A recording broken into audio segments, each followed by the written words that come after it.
to the World Without People. Hello everyone and welcome to another episode of The World Without People. My name is Ayomide. I'm excited. I'm always excited, but I'm particularly excited because of the conversation we're about to have. I'm excited because of how God orchestrated the conversation we're about to have. And I'm excited because I want to know Taiye's name, because I googled like LinkedIn and it gave me some long, I'm like, wait, what is this? Anyways, welcome Taiye Tunkarimu. Did I say that right? You tried. sorry. I should, if I rate you, maybe 3/10. Wow, that's how bad it is. Okay, Yes. you gotta tell me what is the like full name? I mean, like the last name. But there's also other names I saw on like LinkedIn. Yes. Okay, and then where you're from, and then before we get into the questions. Okay, so my name is pronounced Tunkaremo. Tunkaremo. Endotimepre. Endotimepre. Taiye. Taiye. And the good thing is it a good thing? Funny thing is, Taiye isn't even on my birth certificate. Interesting. Yeah, so it's just Tunkaremo Endotimepre. Okay. That was on my certificate, but because I was born in Lagos, and of course I'm a twin, that's why, they call me Taiye, and so it's become a name. Interesting. And where are you from? I'm from Delta Come State, to the world. Ijo, to be specific, Patani local government, Agoloma town, a very proud Ijo girl. I always say that. Awesome. And is that like both parents? Because when you say you're born in Lagos, like, so the Taiye was not even like, oh, your mom is Yoruba or something. It's just Yoruba people and them saying twins, so Taiye and Kende. No. Both parents are from Delta State. Interesting. So is there a particular name for twins that they give? Well, everybody keeps asking me that, but I really don't know. Really. I honestly don't know. I think I've tried asking my parents, and it's like they also don't know. They just gave us a name, like that. But I know for those, the Edo people, Omo and Odio and the likes, but honestly, I don't know about ours. That's an assignment. I will go and find out. Fair enough. Okay, so welcome. Thank you. Before we get into everything, and we do have a lot to discuss, I want you to tell me a little bit about yourself. Tell me what is not on your CV. What's not on my CV? Yes, like if someone was going to describe you, like a friend was going to describe you, your closest friend, what would they say about you? I think quite a lot of things. They would say I'm very mischievous. I'm very intentional. They would say that I'm someone who likes to build relationships. If you're my friend, you're my friend. Like, you are my friend.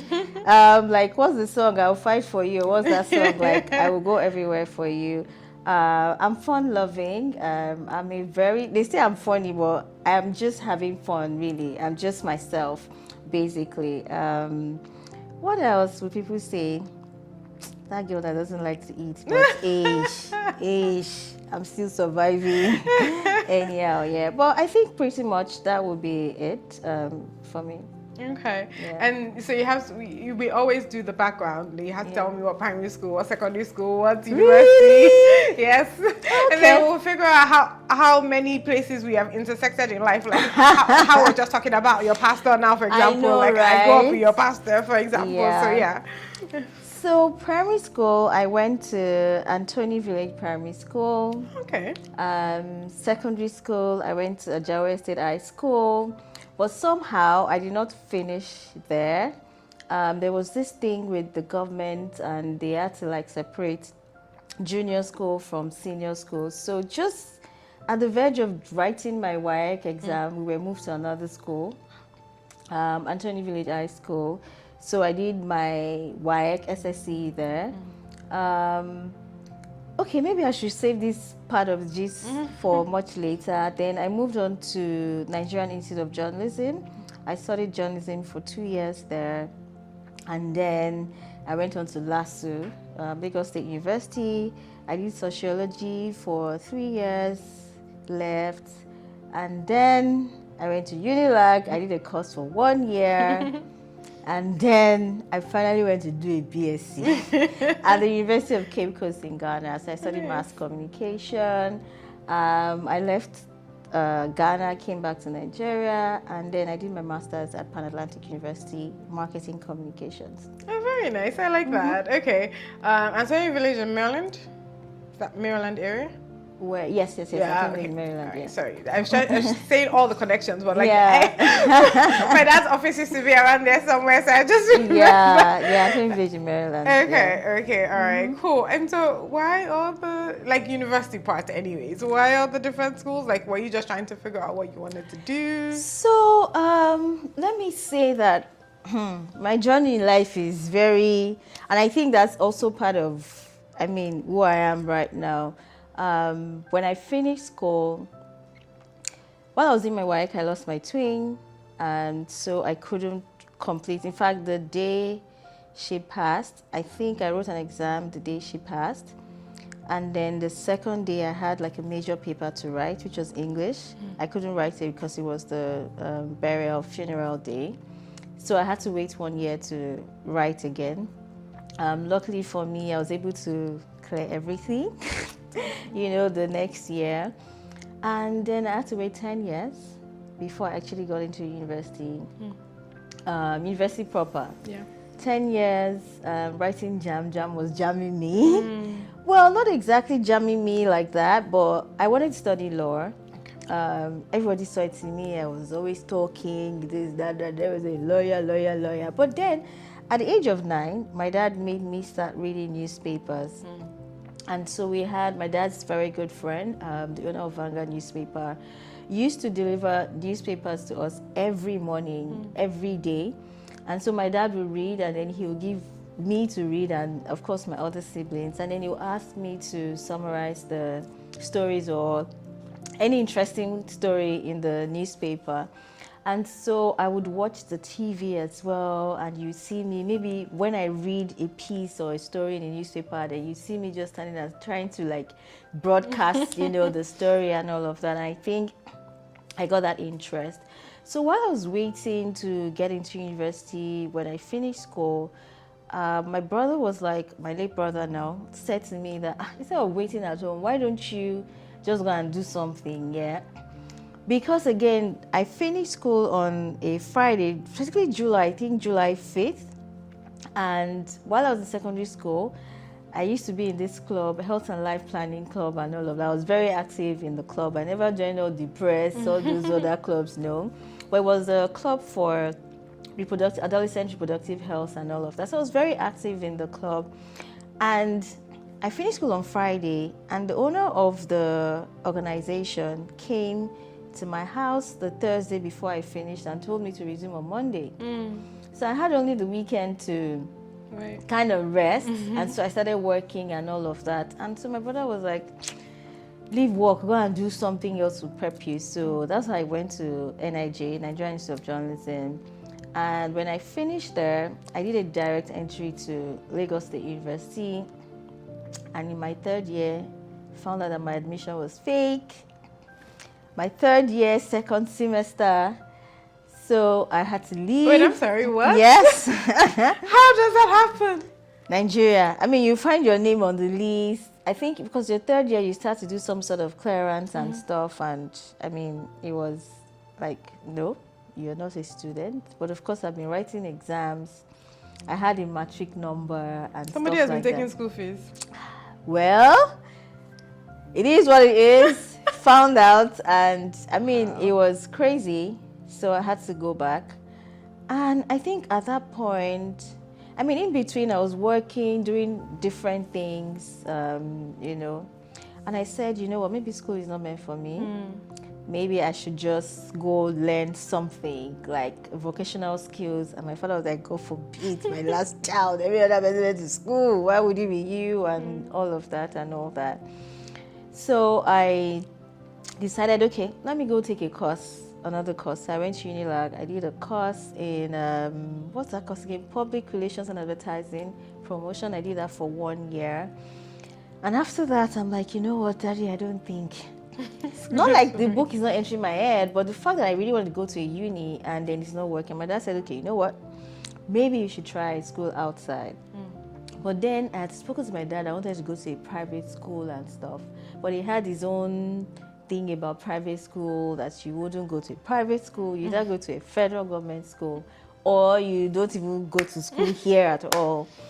So I said, okay, because my brothers were like, let her go to a private university, the likes of Covenant and Cobowen and stuff. But none of my siblings schooled out of Lagos. And so I think that was also one of the reasons he didn't want me out. And so just one day, my neighbor, a contractor, we had an empty land just next to my dad's house. And the contractor was like building and stuff. So my dad would engage him, and somehow the guy is Ghanaian. And somehow they got to talk about me, and my dad was like, oh, I need my child to go to a school. Meanwhile, my dad had told me to apply for a school in the US, South Africa. So I did apply for schools in the US. In fact, Howard University, and of course you know why. Yeah. And then South Africa, I think it was Stellenbosch University. And the admission was not coming through. Nothing was working. And I said to my dad that this is a sign. And he kept saying, no, you are going to go to school. How can you be the last time you want to be this troublesome that you will not go to school? You know, they got into a conversation, and, you know, he said, oh, my son went to the University of Cape Coast. He was the student union president and stuff. Even though he's done now, he would speak to him. And then, so that was how the whole school thing came about. And then, of course, I had to go to Ghana, and then got in first semester of Ghana, and now my admission from the US came, and the one from South Africa came, and my dad was like, you know what, just sit down there, you're not going anywhere, because I really want you coming home. Yeah. And then apparently I'm the only one who had to go out of Lagos, out of Nigeria, you know, to school. And then he's like, you know what, just be there and then finish your school. So that's been the journey really to, you know, all of those schools and stuff like that. Yeah. Interesting. It's so funny. You say 10 years. It took me 10 years to finish my PhD.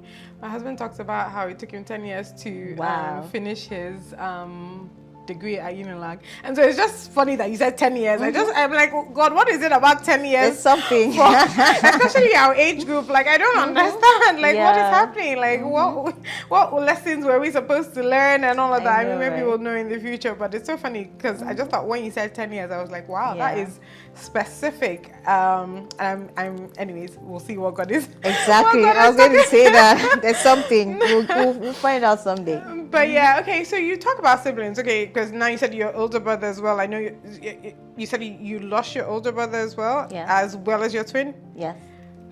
Okay. First of all, talk a little bit about the family. Like, how many are you and all of that?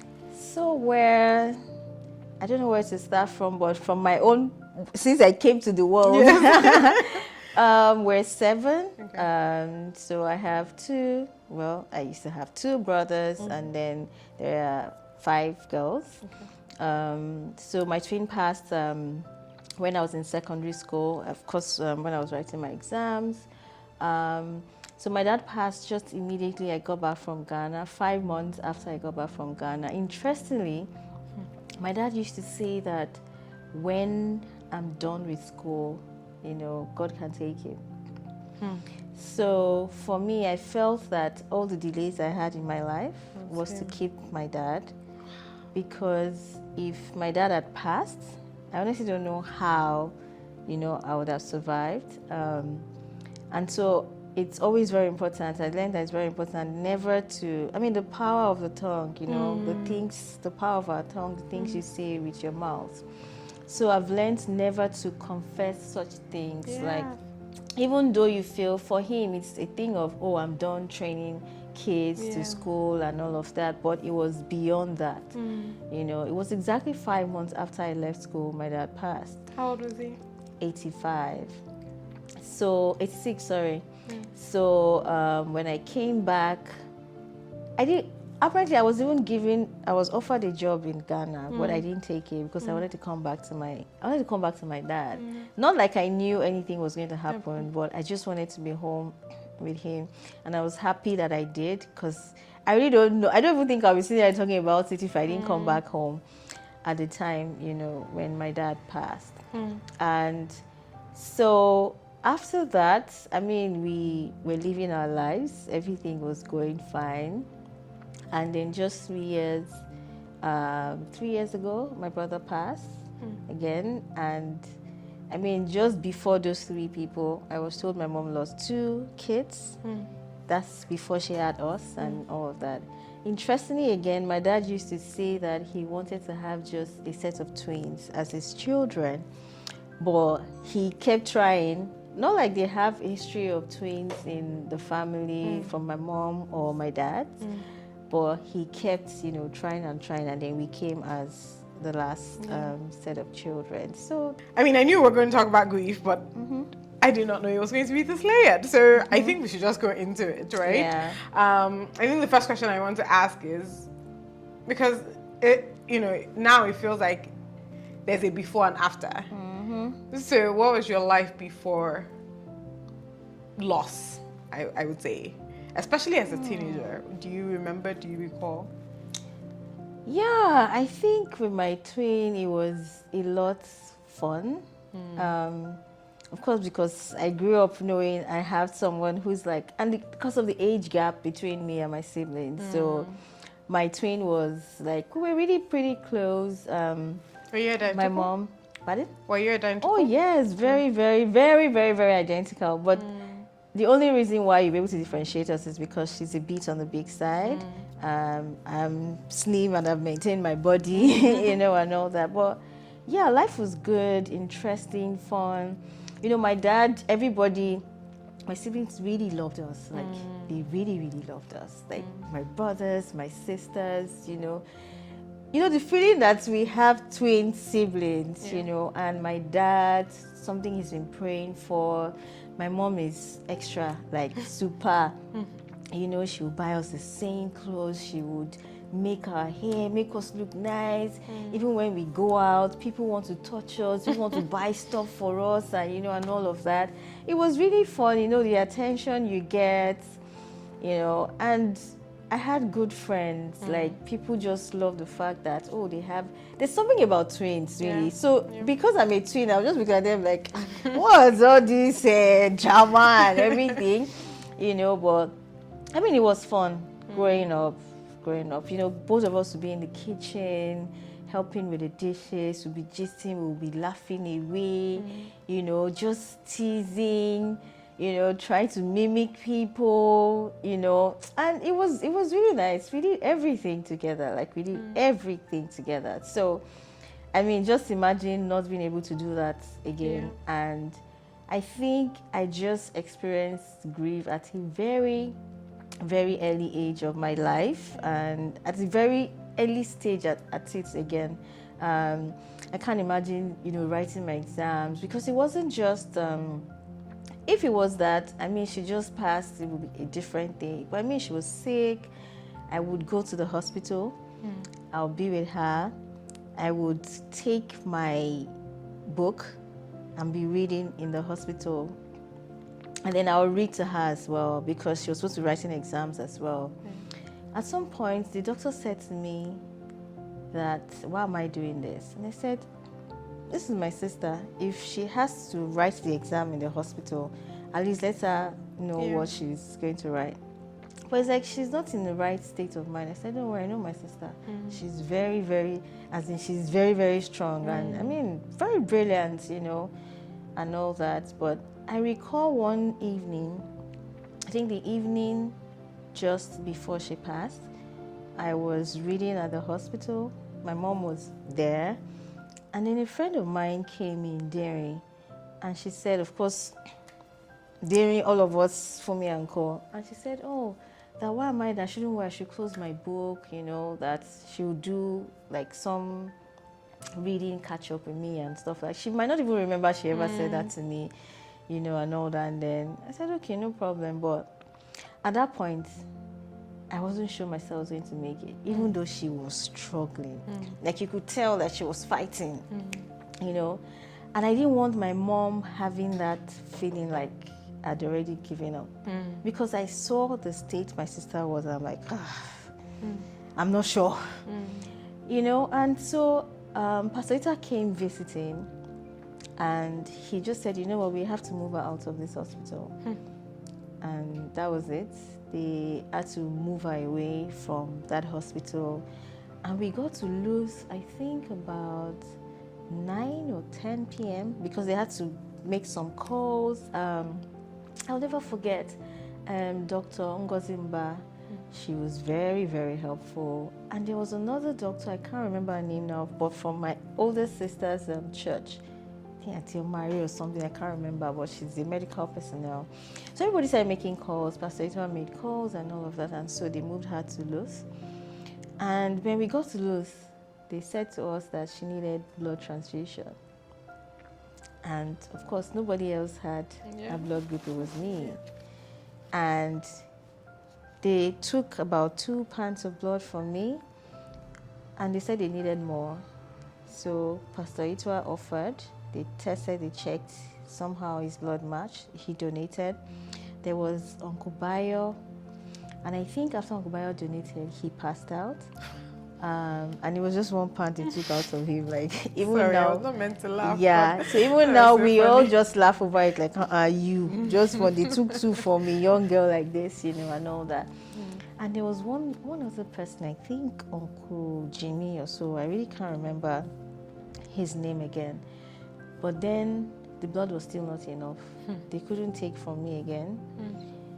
And interestingly, sometimes people ask me what I'm still doing in Nigeria. Because, this country has failed me plenty times. And I'm not sure anybody would stay back, And they said they needed more blood. Only for, and this thing gets Pastor Ita angry so much that he talks about it anytime he finds himself in a situation like that. He has to talk about the health system in Nigeria. And they said there was no blood. But you know where we found blood? Under the bed of one of the nurses. She said we could buy. She would take us to a place to buy the blood. And driving around Mushi in the middle of the night, about 12 a.m., and they found, she just said, she knows a place where they can get blood and stuff like that. And they went to buy it. In the nurses, I really can't even recall her name again. They bought, so she went to her house because they followed her. It was underneath her bed, and they were able to find the blood group, and they bought it. But unfortunately, by the time they got to the hospital, she passed. So that's one thing that I'm like, you know what? Let me not say what I want to say in my mind, right here. And so by the time we got to the hospital, my sister passed about 1 a.m. May 21st. It was a Tuesday. I remember very well. And when she did, I just knew it. But they didn't tell me. I knew it. I think my mom felt it as well. And my sister at home, because it was just me, my oldest sister, and the one after her at the hospital, because we needed somebody to stay with my mom, my dad at home. So my other siblings were home. I just saw that they called my oldest sister aside, and she sat down. She fell down and sat down. So I'm like, I went to her like, what's wrong with you? What's wrong with you? What's wrong with you? And she said, she's trying to, that is stressed, she's trying to catch her. And I'm like, you guys just tell me that she's dead. And he didn't want to say. I said, just tell me she's dead. Because she's my twin, I felt it. I felt something, but... And seeing her from the hospital, I could tell that, she went through a lot. She went through a lot, like plenty. I don't think I've really spoken so much about this before now, but it was a lot. It was a lot. And then going back home, we couldn't sleep at home because my mom, I was told my mom felt it. She woke up about 1 a.m. and she was just praying. And she was just saying, God, because she didn't even follow us, because they didn't let her follow us to the hospital, So she started praying, and then when we got home, we had to sleep at my uncle's. That's my dad's very good friend, Uncle Sam Amuka, who has been like, God bless that man. He has been there all through. Himself and my dad met in Liverpool, became friends, and somehow they became brothers, And so we just, his family, we're family like that. And so we had to go sleep in his house It's just, he lives 3 doors away from, apparently himself and my dad were the first to live in Antoni. So we went to the house, and my aunts, I just knew that my aunts just prepared her room for me to sleep, and all. They're still telling me, oh, that she's okay, she's in ICU. But I just knew that my auntie was just giving me special treatment and stuff like that. So in the morning, about 7 a.m., Pastor Ita was well dressed, some pastors in church, everybody came to Uncle Sam's place at first. And then we all now walked to my house. And then I'm like, of course, I was about 17 thereabout. And of course, when my parents saw them, my mom was already devastated. I mean, it was the first time I was seeing her experience, this kind of a thing. My two older siblings, my brother and my sister, they must have seen her, but it might be very little. I mean, when she lost, 2 other kids and stuff. And so they just pulled my dad to the room and told my dad, and he just screamed and, fell on his bed. They had to calm him and stuff, but my mom was completely off. Like, even I didn't know what I was doing. I went up, I was holding the fan that was rolling. I'm like, no, it was crazy, But then, apparently they had called a couple of people from school. I had a very, very great teacher. She was Miss Odusi at the time, but she's now Mrs. Oni. Very supportive woman. I mean, she came through, she was in my house, she was there. I mean, she loved my twin and I. We were like, how you have a teacher in school that protects you and stuff like that. Even the vice, what do you call them? Vice principal and the principal really, really loved my twin and I, because at the time we got to school, my older sister was in SS3 and she was a prefect. And we got in GSS1. So by the time she left, we moved to GSS2. And then we had some seniors who would try us and wanted to, deal with us and stuff like that. But I think at some point, my twin slapped one GSS3 senior for testing her, and all that. And at the time we got to the principal's office, she was like, no, don't touch these 2 girls. They are my own. Don't even touch. If they do anything wrong, come and speak to me. We just had love, like I said, maybe because we're twins, people just loved us and stuff like that. And so that was it. And she made sure I wrote my exams again. She helped me. She would ask me if I was okay, if I had any subject I was having difficulty with and stuff like that. She really, really helped me through, Mrs. Oni. And I'm still in touch with her till today.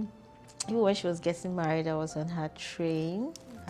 She actually wanted my twin and I to be, but she was like, you always be with me anywhere, And so I was on a train and all of that. And so and my life after that really changed, I must say. I think I became extremely independent. Extremely, extremely. When I say extremely, extremely independent, And I must also mention that I had good friends. Like, I have good friends. When I say in this life, if you don't have anything, just make sure you have good friends. Like, my friends were with me because I recall when my twin passed, even before she passed, they all knew. Some that were around would come to the hospital, see her, and then go. But from the morning that we got back and that they knew that my twin passed, my friends never left me. And of course, this group of friends that I'm talking about, they never left me. They were always, in fact, we were all sleeping in Uncle Sam's house. They were feeding us day and night. They would go to school. From school, they would come back to the house, spend the night, change for their uniforms. Their parents send the drivers to pick them, go to school. They would come back, they were with me all through.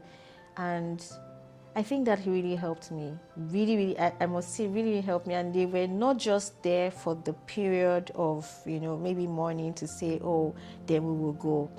They were always there. They've always been there. They are still there. and all that. And again, for them, knowing my journey, they've been able to understand who I am, help me, support me, So I never, not like I don't think of my twin, but of course I now see them as my sisters, made life really, really easy for me, basically. And so we passed through that phase. And then, of course, I went to school, came back, then my dad, passed again. And I'm like, no, God, I can't be doing this, not again. Even though my dad was quite old, he also prepared us ahead. Not like he knew he was going to die, but definitely everybody will die someday. But my dad we used to have conversations with my dad. Like, my parents, if you're my friend and my parents don't know you, you probably you're not yet my friend. You're not Jim. You're not Jim, you're not yet my friend. Because my parents know every of our friends, all my siblings, even up until now that I work. I mean, if you're my friend or you're my G at work, my parents must know you. It has always been like that everywhere. And not like I'm friends with everybody. I choose carefully who I'm friends with. And again, because people don't believe it, but I'm a very coded person. I like a low-key life, but people maybe because of what I studied in school and the kind of job that I do, I'm always out there and people just think, oh, that's her life. But I'm more of a very coded person, and even when I was in uni, sometimes I won't leave my hostel and the hostel manager will be asking, are you okay? Is she around? They were asking my roommate, and my roommate will be shouting, you're always sitting there inside the room, you don't want to go. Because my first year in uni, I went practically everywhere. I went everywhere. I think the only place I didn't really tour very well was Accra, but everywhere in Cape you want to mention, I went. School tours, excursions and stuff, even on my own and stuff like that. And I'm more of an indoor person, but because of the job that I do, you see me out, I will go there and stuff, but my real person is more of an indoor person. And when I tell people, I'm even a shy person, but people do not believe it.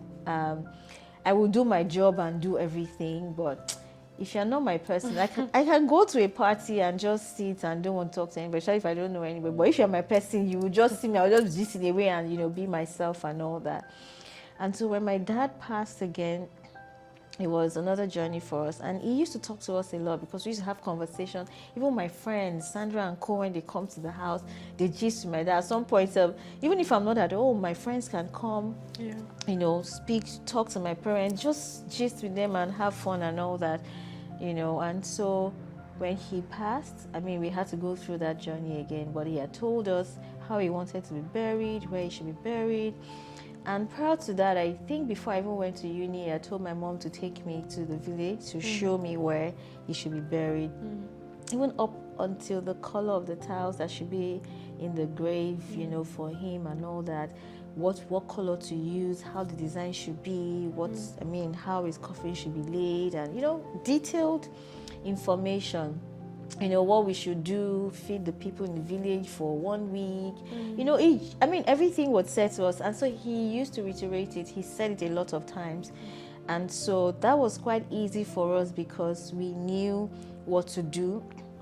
But the only thing that was difficult was, of course, this family tradition and all the madness, bring all this money, bring that amount of money, you can't bury him now because it's this. And of course, my dad said, that once he passes, we shouldn't keep his body for even up to 2 weeks. We should bury him immediately. And so, he prepared us actually for all of that. Even at the mortuary, he said to us that we should see him every day.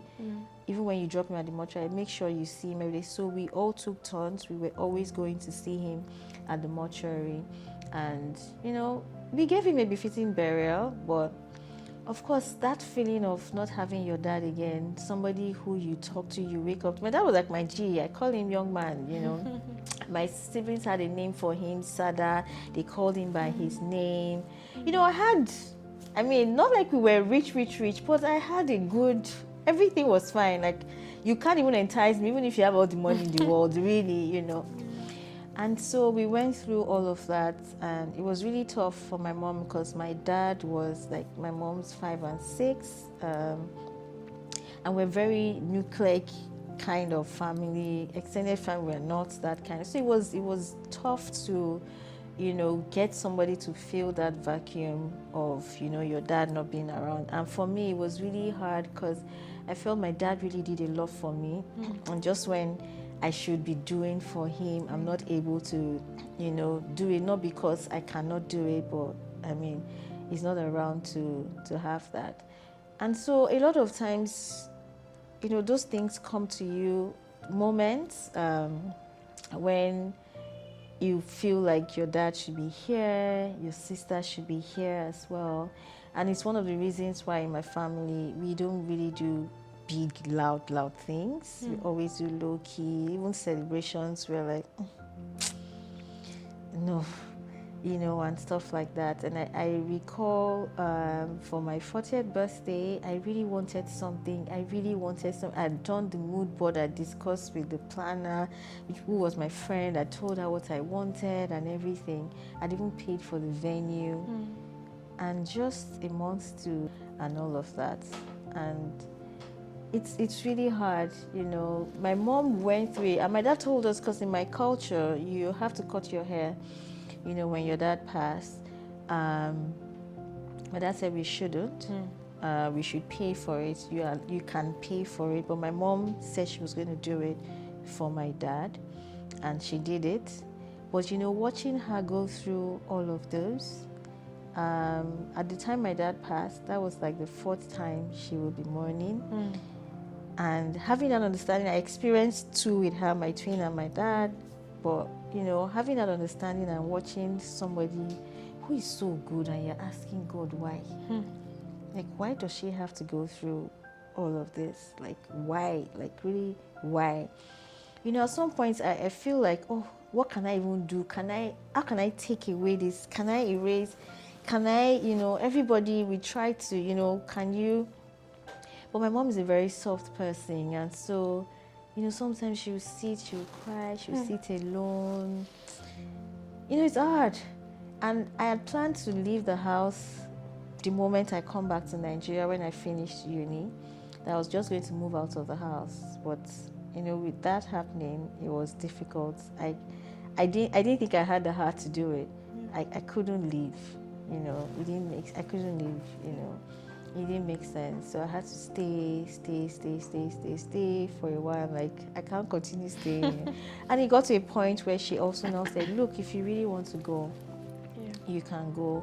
And so what I did was to ensure that I wasn't far away, so I could just, be there to see her and all of that. Because my mom and I are very, very close, and, like that. And so I think we were not exactly getting over my dad, but at least we were getting to a point where, we were trying to, we can talk about it and not, be crying or sober and stuff like that.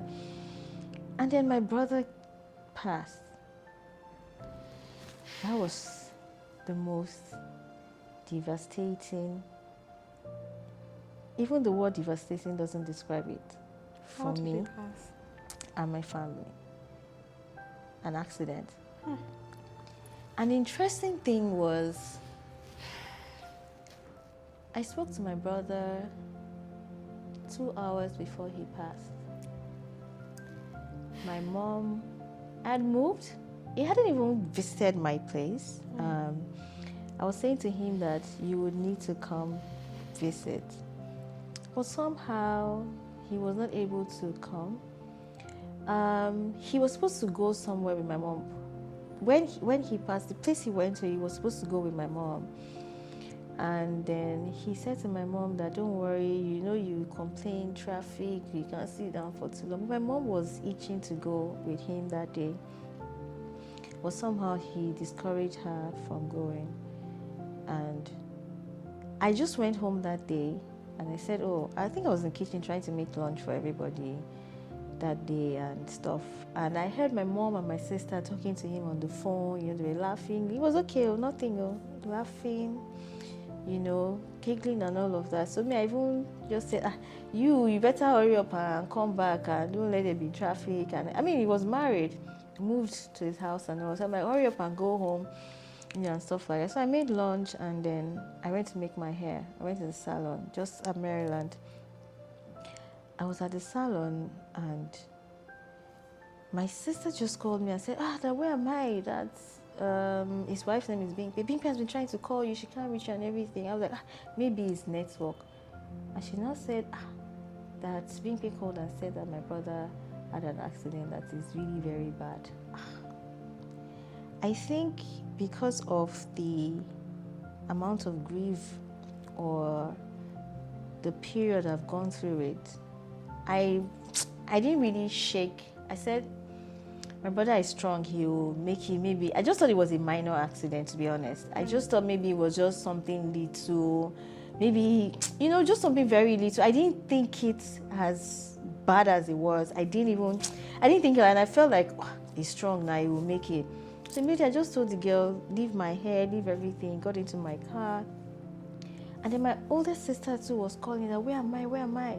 That they said, our boy had an accident and he's serious and this is da. And I said, okay, I hope my mom doesn't watch this because she will not get to know exactly what we did that day. So I now went and I said, okay, that I'm coming to pick her. We will drive together and then go to the place. So I called another of my sister and said, where are you? So she was with her friend, Becca and some Kuti's daughter, Lande. And she said, I'm with Lande. I said, we'll be coming home now because they said, our boy has an accident and that is very serious, but we're on our way there. You go home and stay with mommy. So I picked my sister and then we started driving. And not even driven for up to a minute. Then my sister-in-law called and said that he's dead. I was on the steering. I was like, it didn't click. It's like my head was pounding, my eyes, it was like I was seeing stars. I was like, my older sister was already crying and wailing in the car. I didn't even know when I dropped the phone. I started crying. I don't know how God stopped the car. I don't know what happened. I don't know. I just found myself parked somewhere and both of us were crying inside the car. And I was like, I kept asking myself that, I'm going dead. I was not thinking, maybe I was dreaming or... I didn't even know what was going on with me.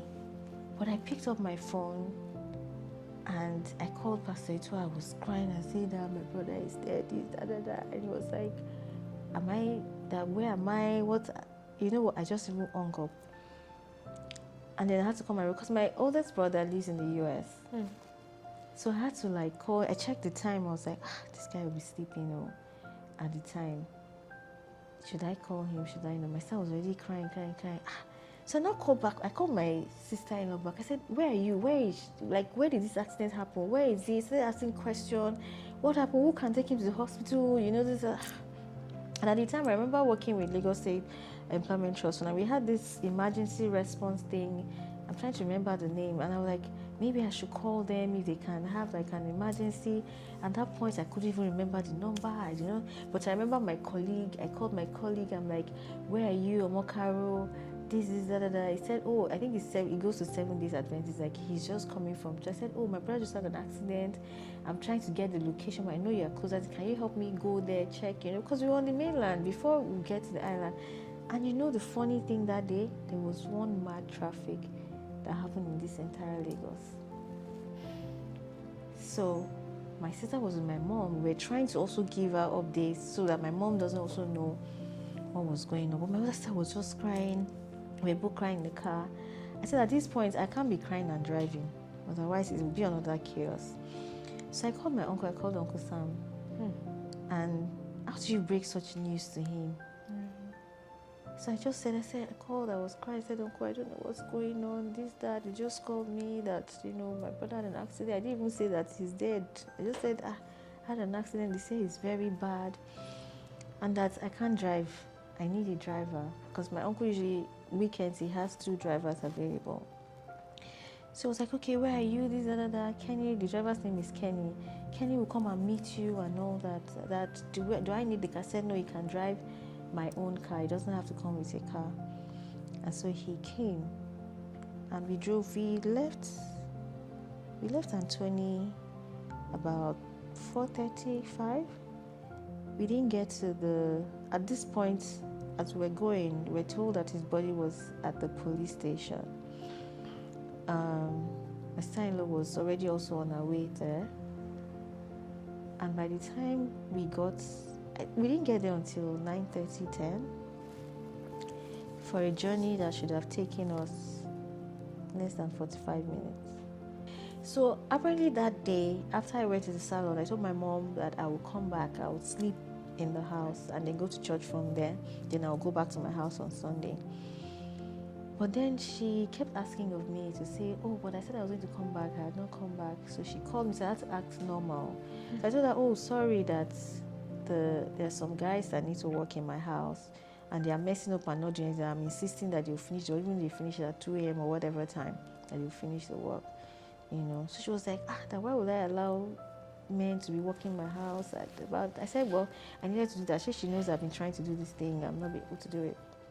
So that was the story I was giving her. My other sister was there to try not to cry, to maintain composure, so that, she doesn't know. So at every point in time, I had to speak to my mom.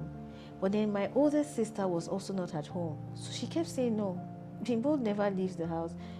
All of us, we don't, anywhere we're going, we'll always tell, So she was like, no, but she didn't say she has a job, because my sister does events and decoration. But she didn't say she has a job. That's the only thing that can keep her out late and stuff. That she didn't say she has a job. That was going on. So my sister was like, well, she was still trying to manage and tell her, well, go and sleep. They will be fine. They're adults, even though she's also trying to control herself, manage the whole information and everything. So we got to Uncle Sam's. At the time we got to Uncle Sam's, Pastor Ita was already there and some other people from church and then my sister-in-law. So my aunt had prepared the room for them to stay.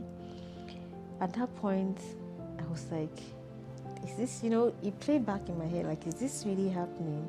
And then I broke down, I started crying. I'm like, not again, what will happen? I think for us, it wasn't even more about us mourning my brother. It was more of how will my mom take this again? Like she's been through a lot and this cannot be happening. Not even a child that is so hard. Like we were just trying to figure out how we're going to manage my mom. I couldn't manage lying to her, not telling her the truth.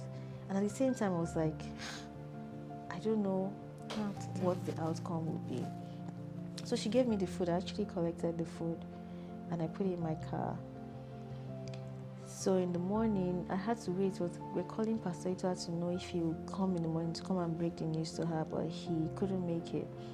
So I had to call my teachers in Christchurch when I was in children and teenage church, Salaita and Sanjala, and also the pastor, Pastor Emi Morgan and his wife, that they will need to come and tell her because we don't want to be the ones to tell her. They have to come and break the news to her. So we kept waiting and waiting. So apparently some people had heard that my brother had passed. And before we knew it, people started coming to the house. Jesus. Even from his office. So I had to stay at the gate because my sisters were with her in the house, She was like, are you not going to church? She said, well, she's tired. She's not going to church, And so when people came, I had to sit at the gate. I was devastated with the fact that I had to be in the process of trying to figure out, trying to come to reality. I actually needed help, why are these people coming and all of that? So I had to be telling them, please go back, you can't go in, go sit in your car, and don't even park around here, because my mom from her room, she could see, And then she now saw my friend Oyebola. She now said, Oyebola, what's happening? Why are you here? What's going on and everything? So that one too had to maintain composure and then went up. Then by the time she saw Salaiton, Sir Angela and co and people coming. She knew something was wrong, but she couldn't tell who it was. So we had a nurse around, and then they told her. At that point, watching my mother, go through that, and she said to me, "You lied to me, you didn't tell me." It was bad, like very, very bad, very, very bad. And we were all just trying to pray that we hope my mom survives. Like, we just hope that, she survives it. I still, sometimes I'm walking in my house and I'm like, is our boy dead? Like, I'll ask myself. And, when I feel like crying, I actually cry, because you know what? It really helps. So I say, I cry it out. And I recall before going back to work, I think I had the best support system of colleagues, in terms of colleagues from LSCTF. And of course, my boss, our overall boss, the executive secretary, Taiye, was also very fantastic. Of course, your cousin Lara, Dr. Ducey, Bukola, Ariola, they were older than me, but they were like Tony, yeah. They would call me, Dr. Ducey especially was always making food. I don't eat not naturally, but I'm not the type who eats all the time, but she would insist. And I think from the moment the thing happened, and my line manager, Sheila, I think I told her, and then she told, of course, our bosses, everybody. And from that day, my ES called me, Teju. She called me on our way actually to the police station to get his body. She called me, and then, she spoke to me on the phone. I was crying. She was just trying to encourage me. And then Dr. Ducey immediately, I think from Sunday or Monday, she would bring food to my house. She would cook loads of food. She would bring food to the house. She would bring for the kids. She would bring ice cream, all sorts of things. She kept bringing, food to the house and all that. And of course, my older sister too was also cooking, because we had my mom's siblings. They all actually came, and they were staying in the house, And so my older sister was always cooking, even though she was trying to understand everything. She would cook, try to make sure the home is running. I was busy trying to work for the funeral arrangements, going here, going to me and my older sister, going to go get his body and all of that. So they told my mom, and it was tough. She was inconsolable, like for weeks, months, even she didn't want to go anywhere, she didn't want to go out, she didn't want to do anything,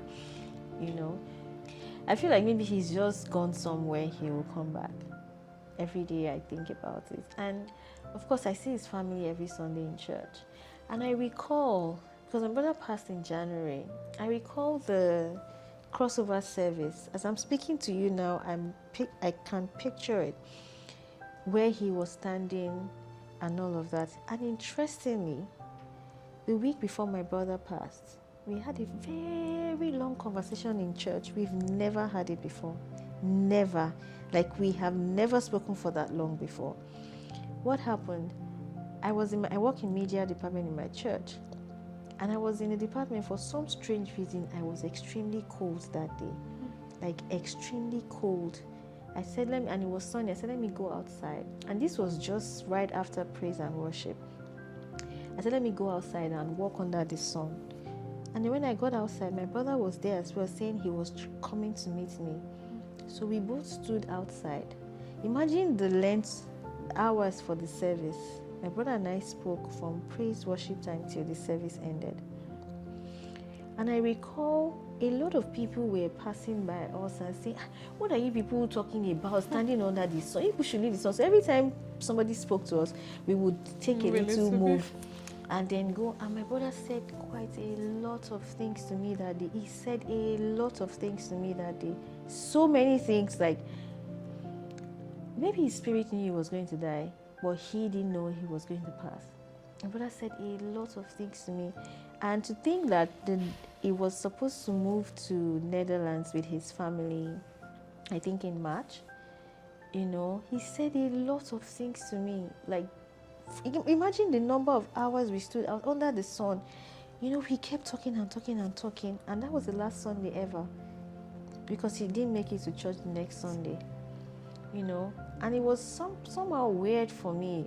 Not weird, I'm a Christian, so I shouldn't say it's weird, but I feel like it was the Holy Spirit just prepping me ahead of, some things and all that. So I see his kids in church every Sunday. I see his wife. Sometimes in church, when I'm working, I'm doing my stuff, I'm literally crying. But nobody knows what's going on. So I never went to church. I think the first day I went to church, I was a mess. I was a big mess. When I say a big mess, because I drove. When I was going to church, I was telling myself that, are you sure you can go to church? My brother was in the marshal team, like the guys that control traffic in church. So every time he drove into church, he would see him. He's the first person I see in church. And sometimes if I'm late and all of that, he would get my car, he would park for me, bring my key. And then because I always go to Mom's to get the food for them, so I would just give him my key, he would take the food, transfer into his car, bring my key back. Sometimes in my department, the way it is, I would throw the key. People knew when he would come for the keys and stuff. Because sometimes I'm like, I'm leaving earlier, you better come and carry your food, and stuff like that. And so when I was driving, by the time I got to the turning to the street of the church, I had to park. And I started crying. I was asking myself, I said, are you sure you can do this? I almost turned back, but I said, let me go. By the time I got to the gate, I broke down completely, because it just dawned on me that my brother wasn't there. And then I saw his other colleagues. So I drove in. When I drove in, I got to the car park. They were giving me like special treatment, trying to... So that was already bringing back everything. I got to the car, I just sat down and I cried. I even asked myself again, are you sure you can go inside the church? But the moment I got into church, people started greeting me. I lost it completely. I lost it completely. Started crying again. I didn't even go to my department. I went to sit in the congregation. I went to sit in one corner. I started crying. People were coming to me and started crying. I remember Sister Okwe now came to me. She said, are you sure you want to sit? Do you want to come and sit at the choir stand and everything? I'm like, you know what? I can't do this. I need to go back home. So I didn't even stay in church for up to 15 minutes. So I went back. She followed me to the car. I went back and I drove home. So when I got home, my mom said, church has finished. I couldn't tell her that I couldn't stay in church. It was a big, I was a complete mess. Because the thought of the fact that I wasn't going to see him, I wouldn't see him at the gate, I would not. So I couldn't manage it. So I stayed back again for another 1-2 months, and I said I'll brace up myself to go. Otherwise, I wouldn't have to be going to the church again. But my pastor said, no, you're coming back, to the church. And, I went back, but it was really tough. Even up until now, it's still tough, because sometimes when I'm driving into church, it's just registered. I should see him at the gates, he will park me and stuff. And even on my brother's funeral, the day for the service of song, I went for a speaking engagement, because he kept, hyping me, putting my picture. Even up until now, if you check his WhatsApp status, it's my picture of the speaking engagement I had. He was telling people to come, support me and stuff like that. So on the day of his service of song, I went. People were like, my line manager was telling me, are you sure? I said, don't worry, I'll go. My brother wanted this. He was really happy for me and stuff. I said, well, if for anything, I will go. And I went. I was looking very normal. Even the lady who invited me, I think was it Africa Next or something, one big event like that, landmark. She didn't even know what was going on with me. Nobody knew what was going on with me. I had a driver at the time who was taking me around. So, and the event place was not far from church for the service of song. So when we finished, I just went back to church. I changed and, did my thing, but people could not understand why. And in my head, I was saying that, do you even think I was normal? Do you think I knew what I was doing at the time? And so it's really, grieving is very tough. But I must tell you that sometimes I still accept, oh God, I can't be serving you now, and all of this is happening. I mean, some things are not in place in my life, but why add this to it? So a lot of times we're doing stuff, my family is not complete. Do you know what that means? Like, I'm graduating, my sister is not there. I'm doing my birthday, my sister is not there. My brother is not there. My dad is not there. It's still, worshiping God. Because I'm like, if it's your will, let it be. If that's how you've written it for my family. But it's a lot. It's a lot. It's a lot. But I go around and, act like, thank you. Like, everything is normal, but it's not. Because you have your days, you have your days when, it's just all not, working out for you. Because, there are times you feel like, oh, I need to talk to my dad. And because of the closeness between my brother and I'm like, I want to do some things, I need to. I'm not like I'm not close to my eldest, like older brother, but he's not around. Yeah. So, the one that is here is the one I really talk to, and all that. And I want to do a lot of things. I have to run it alone. And it's a lot for me. I have not gotten anybody who I can have such a conversation with. The relationship I have with him is not the same with my other siblings, so it's tough. But every day you wake up, I just pray to God to continue to give us the grace and strength, to go on. But it's hard. You see his children growing up without their dad. How many? 2. It's hard. Phrasing. Yeah. But you said to me, the Holy Spirit had told you I was going to ask you and about the specific topic. Yeah. Grieving. So of course, like I said, I have questions. Like I had all these things I was going to talk about. But I one of the things that I always say about our show is I just want people to share their stories because like you've even just told us about another person who's kind of gone through something similar, even if not exactly the same. Yeah. There are tons of people who are going through these things who just need to be heard, need to know that they're not alone. Yeah.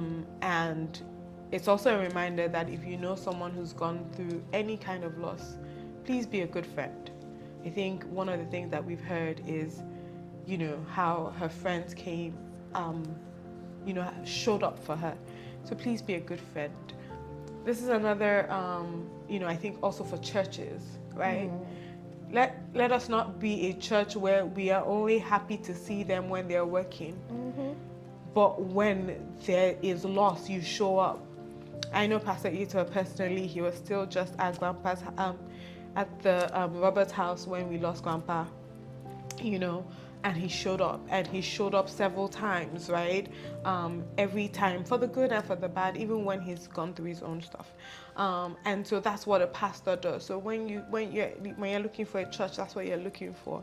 When you're looking for a church buddy, that's what you're looking for. People who show up, not just in the good times, because we thank God there will be good times. But as we're talking about, there will also be losses, and we want people, we want to be a church who shows up for others. So I think I'm just going to leave you with that. I just want to say thank you. Thank you so much. We'll see you at the next episode. Have a good one.